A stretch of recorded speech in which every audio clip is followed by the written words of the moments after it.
Well, we've all watched in recent days as fire and fury has spread across America. Curfews have been ignored, buildings and cars set alight, with widespread looting and violent confrontations with police, all sparked by the death of an unarmed black man, George Floyd, who was killed after a police officer put his knee on his throat. Some pretty horrific scenes during an arrest attempt.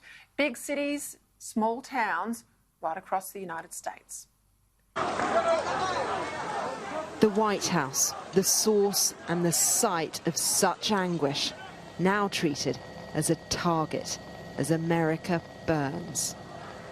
The historic St. John's Church nearby was set on fire. The situation in New York looked just as stark. Officers deployed to the Barclays Center and told to prepare for a fully fledged riot. In Minneapolis, there was a terrifying moment caught on camera. An oil tanker speeding towards thousands of people. As the truck comes to a stop, protesters start to pull the driver out. He was later arrested. A horrifying image on our television, a semi-truck illegally entering the closed freeways, appears to be with a flammable or toxic substance driving nearly full force into a crowd of thousands of peaceful protesters. In Boston, a huddled mass of people. Proof this is not just a transient rage. 75 cities have now taken to the streets. But along with despair has come destruction. In Santa Monica, more looting as criminals capitalize on the chaos. Police are using aggressive tactics, but their attempts to impose order are also inflaming tensions.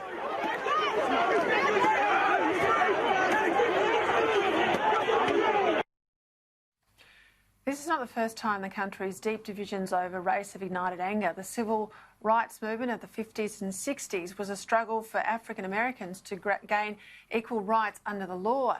And in the 1990s, riots stemmed from the acquittal of 4 white Los Angeles Police Department officers over the beating of black motorist Rodney King.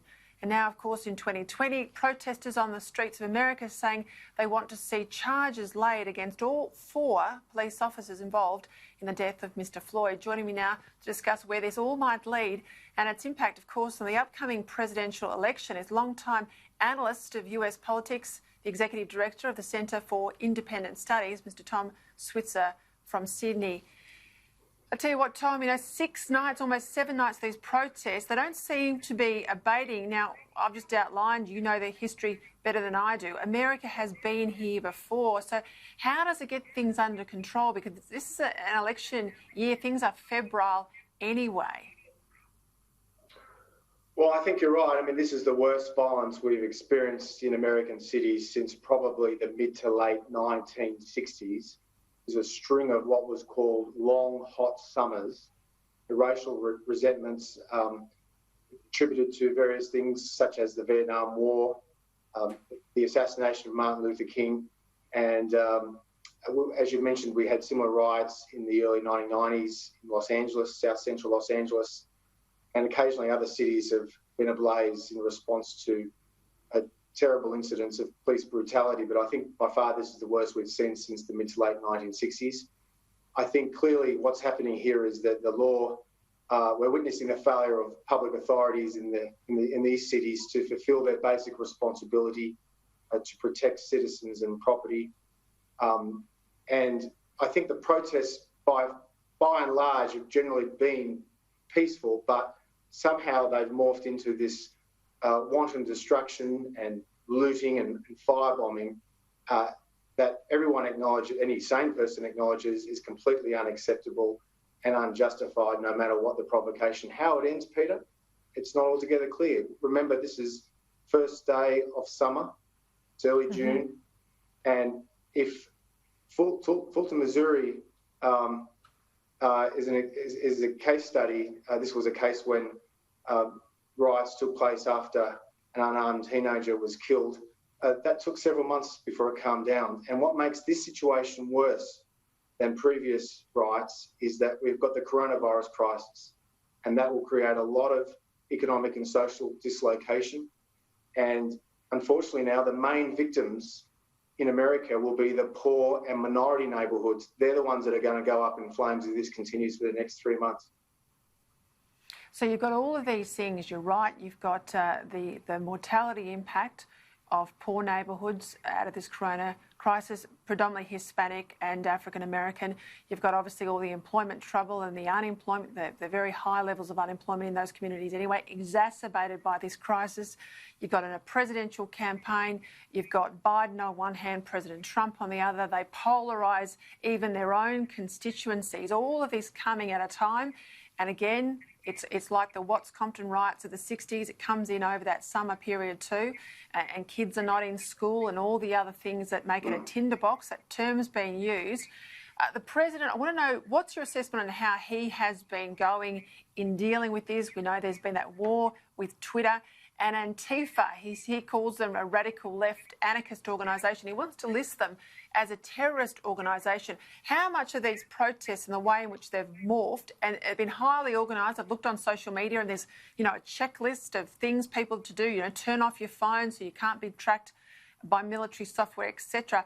These are becoming more and more highly organised, and they're right across America. How much of these are a political response to the issue as opposed to a genuine protest against what happened to that man the other day? Well, I think that all the available evidence indicates that most of the protesters in these cities just want to see a long-time change enacted and the police to cease with its brutality. But you're absolutely right. There are extremists, extreme left-wing anarchists known as Intifada, and they're out of line. But there are other groups on the far right too that are also aiding and abetting this. We saw just some footage there of the truck driver threatening to run over those protesters. That person presumably wasn't a member of the far left. So, look, this is a very deeply divided country, Peter. You've heard me say this before on your program. And I think that in the Trump era, those divisions have become deeper. And the President of the United States, whose words could matter the most, should be trying to calm the nation and appeal for unity, not fantasising about how glorious it would be to witness bloodshed outside the White House, as he did in a tweet on Saturday night.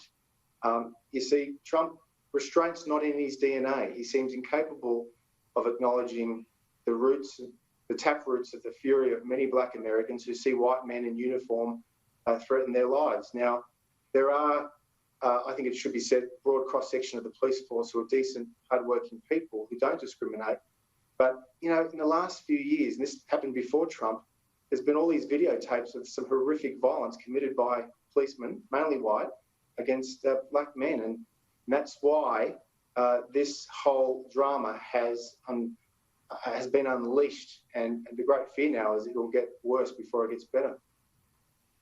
And look, you are right to point out that this is not just a new problem. It's a problem that's been going on for some time with armed police officers and often unarmed black men. It's a bit like a deranged, 16-year-old taking a gun into the classroom. It's become something, sadly, the rest of the world has watched with horror unfolding in the United States, and it's become something we almost sadly accept. Now, this has got a head of steam, however, that it seems to me very different. And you don't look at someone like Joe Biden as the alternative to the president, as someone who can put the genie back in the bottle here. He doesn't seem like the great healer, and there's a lot of discontent with African Americans about Biden himself as the would-be Democratic candidate. So where does he go with this? Look, I've mentioned elsewhere today that several years ago, Bob Gates, who was Secretary of Defense in both Democrat and Republican administrations, he's a former CIA director, he was asked when he released his memoirs 2014, what was the greatest national security threat that the United States faced? And he looked at the journalist and he said, there's 2 square miles between the Capitol building, which of course hosts the Congress, the legislature, and the White House, which of course hosts the president. He identified political polarisation, hyper-partisanship as the greatest threats to American national security. Now, he said that in 2014, 2 years before Donald Trump came on the scene. And I think it was bad then. It's actually got much worse since. Mind you, this polarization is happening across the Western world, but I think it's particularly intense in the United States. And I think we're at a stage now, because of how divided the country is, it's not clear that any political leader, Democrat or Republican, is capable of rising above these festering hatreds and deep divisions that are gripping not just Washington, but the entire United States. So to answer your question, Joe Biden, seemingly decent guy, I don't think would be capable of bridging these divides. I don't know who knows the answer to these questions, Peter. It's pretty grim.